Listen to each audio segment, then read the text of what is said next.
Opération Sol propre.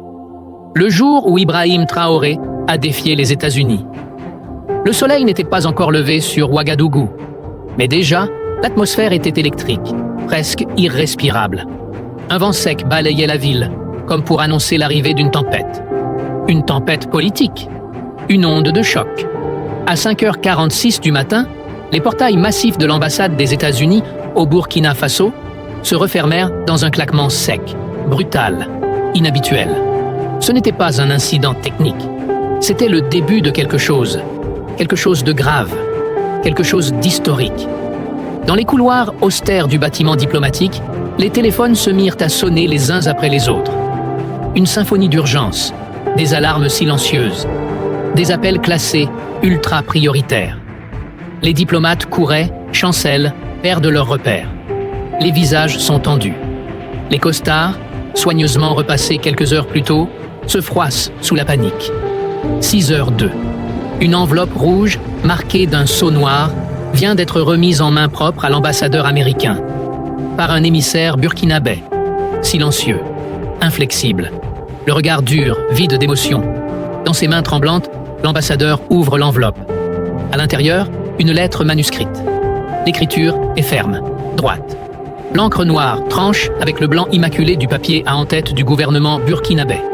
La signature, au bas de la page, est sans équivoque. Ibrahim Traoré, président de la transition, chef suprême des forces armées. Par décision souveraine de l'État burkinabé, 700 ressortissants américains, identifiés comme indésirables, doivent quitter le territoire dans un délai de 48 heures. Aucun report, aucune exception, aucun débat. L'ambassadeur relit la lettre une seconde fois, puis une troisième. Le message est limpide, tranchant, irrévocable. Ses mains tremblent davantage, pas à cause de la peur, mais à cause de la réalisation. Ce n'est pas une menace, ce n'est pas une requête, c'est un ordre d'expulsion collectif, calculé, planifié, exécuté avec une précision militaire. Et ces 700 noms, ce ne sont pas de simples citoyens. Non, absolument pas. Chaque nom a été identifié, analysé, vérifié, puis confirmé après des mois d'observation méticuleuse. Des mois durant lesquels les services de renseignement burkinabés ont travaillé dans l'ombre, avec la patience d'une araignée tissant une toile invisible autour de ces individus. Parmi eux, des représentants officiels de l'USAID prétendant œuvrer pour l'humanitaire, des employés d'ONG au comportement équivoque, des militaires américains en civil présents dans des zones sensibles sans justification, des civils aux professions volontairement floues, posant trop de questions sur des sujets strictement confidentiels. Chaque individu expulsé l'a été pour une raison. Et dans les coulisses du renseignement burkinabé, aucune erreur n'est tolérée. Depuis plusieurs semaines, des signaux inquiétants avaient été repérés.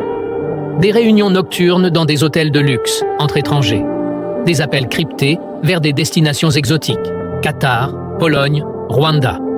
Des déplacements vers des zones interdites au public. Des achats de matériel électronique de surveillance de haute précision. Tout pointait vers une tentative d'infiltration, de déstabilisation, ou pire, une opération clandestine d'influence. Les forces spéciales du Burkina Faso n'ont pas attendu.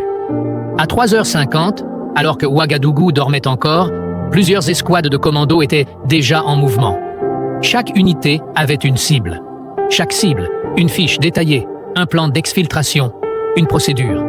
Pas d'improvisation, pas d'erreur, pas d'échec. Le nom de cette opération, Opération Sol propre. Un nom simple, implacable. Un nom qui annonce le nettoyage, le refus de la compromission, le retour à la souveraineté totale. Un nom qui claque comme une gifle à l'ordre néocolonial. Et ce n'est pas tout. Dans les heures qui suivent, les images se multiplient.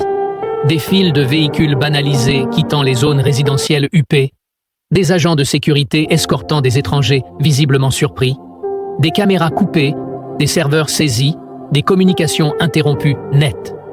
À Washington, la panique gagne le département d'État. Au Pentagone, les téléphones rouges de la sécurité nationale s'allument un à un. À la CIA, on fouille frénétiquement les rapports classés confidentiels.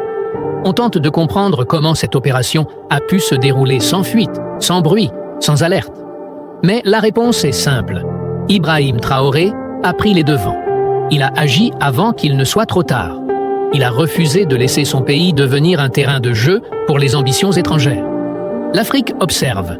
Le Mali, le Niger, la Guinée, la Centrafrique. Tous suivent de près. Certains applaudissent en silence, d'autres hésitent à faire de même. Mais une chose est claire, l'impensable vient de se produire. Le Burkina Faso vient d'expulser. Abonne-toi et like la vidéo pour profiter de mes prochaines vidéos, partage-le à tes proches.